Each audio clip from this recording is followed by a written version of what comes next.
Well, I'm pretty excited because this just came in the mail today, or I should say it came FedEx. It is our new 200 amp hour Redodo Lithium battery. So I'm gonna open it up, and for now I'm just gonna install it where our old batteries are and make the switch on our converter in there to lithium, and we'll test it out this weekend. And then eventually I'm going to reconfigure everything and put it in our front storage hold where I can keep it locked down and keep it warmer.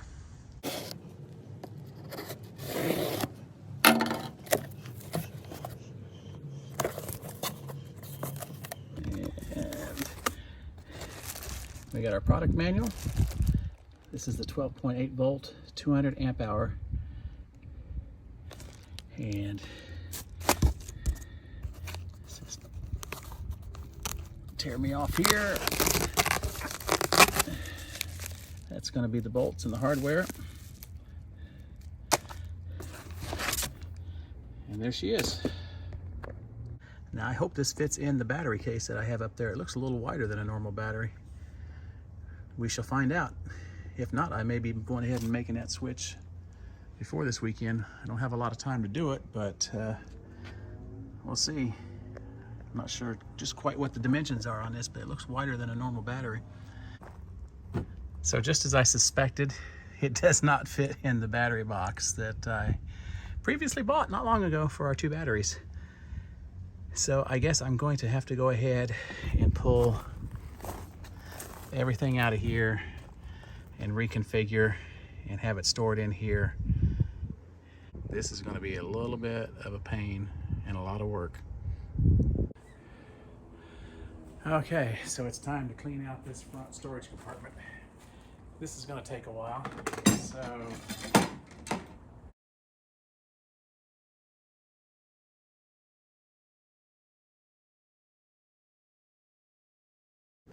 okay, so I've got it cleaned out. Now I got to figure out where I'm actually going to place the battery. You know, I have to do a little figuring here to figure out what's going to be best. I don't want things hitting it, and we use the storage compartment for our lawn chairs, so that's a problem. I don't really want to get rid of our cornhole boards, so we do use them from time to time. So I don't know. I'm going to have to see if these lawn chairs will stand up on their side. If they do, then I'm going to probably just make a box in here and probably just place it next to the battery kill switch here. What a mess, but I finally got cables ran. I just got to go get some new ends because I had to cut them off to get them to feed through here. I'm going to trim a little hole here to run that through, and positive wire should sit right there. So I'm cleaning off an area here. I'm going to try using some of this 3M dual lock to keep it from sliding around in here. And eventually I'm going to build a box to cover it, but for this weekend I'm just going to use my old lid out there from the other battery box to sit over the top of it so nothing hits the wiring going into it. We'll try that, see how it works. If this dual lock holds it in place, then I'll just build like I said, a little box to cover it. All right, so I've got the dual lock attached to the underneath side of the battery. Now all that's left to do is to peel off the backing from here and sit it in place. See if it holds. Well, it seems like I cannot push it, so I think it is in there. That's all I really want for now. And I will build something around here, like I said, in a box over the top. But for now, this should work for this weekend for us to test it out. Well, you can hear the inverter running pretty good because we got a lot of stuff running in there right now. TVs, all the lights, water heater, coffee makers.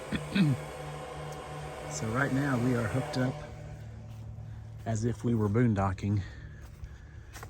I actually have my extension cord coming out here and plugged into the rig from the power inverter. So we're going to see how long we can last today this away. One thing we did not do, I should have done, was bring my solar panel and see if that would help put power back into the battery, let us last a little longer. So if this works, our next step is to get some solar on the roof and get a charge controller in there for that. Now that is a big battery right there. And we hit some really hard potholes last night, and that battery will not move. I got it stuck down with, basically, it's like command strips. The big command strips, though, they're supposed to hold like 10 pounds, and I got 2 of them on there, so all I wanted that to do was to keep this from sliding around. And it did its job. So one issue I ran into installing this lithium battery was having a charge controller in here that said it was lithium ready, and all I had to do was flip a switch, which was behind this wizard button here. Well, it's not there. I don't know if it shows up on video, but I did reach out to Progressive Dynamics, gave them my serial number, model number, and everything. And it turns out that I have an older board in here, which, you know, doesn't make me super happy because it was supposed to have this board and it did not. But the gentleman at Progressive Dynamics did walk me through where there was a jumper switch in there, and I was able to just place the jumper over to lithium, so it still can control and charge the lithium battery, just not as advertised. So I'm sure that probably Jayco, you know, building this RV during COVID and the COVID shortages, we're probably using older, you know, laying around parts and materials. Because this RV is really supposed to be equipped with 2 air conditioners too. And I'm pretty sure that because of the shortages, they decided just to put one in. So that's just another one of the little issues we encountered with this Jayco. We do love Jayco, but I think buying this RV that was built during a COVID issue was, you know, it did cause some issues, let's just put it that way. As we were saying earlier, we basically ran the RV yesterday like we were boondocking. I unhooked the electric from the power pedestal out here, ran the power through the extension cord from my inverter in the front storage hold, and we ran, oh my, we ran for almost 6 hours using all the lights we wanted. You know, microwave, we used the coffee maker a few times. We had the box fan running the whole time. We had the electric water heater running, and for those 6 hours or so, we had maybe ran the battery down 30 or 40% at tops. You know, can't know for sure because it was, you have to kind of judge it by the voltage.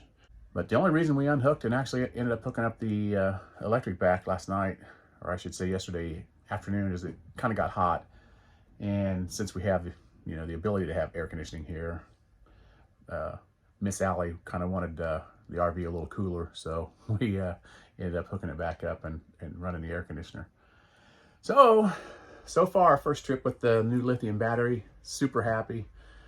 Next comes solar. We want to get the solar, want to put the solar charge controller in, and we just want to do some more off-grid camping, see how much we can do with this one 200 amp hour battery. Maybe in the future, we'll add some more batteries to it because these batteries are very reasonable.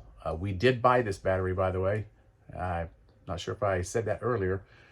We will leave a link down below if you're interested in looking at one of these batteries, because compared to some of the other brands out there, you get twice the bang for half the price.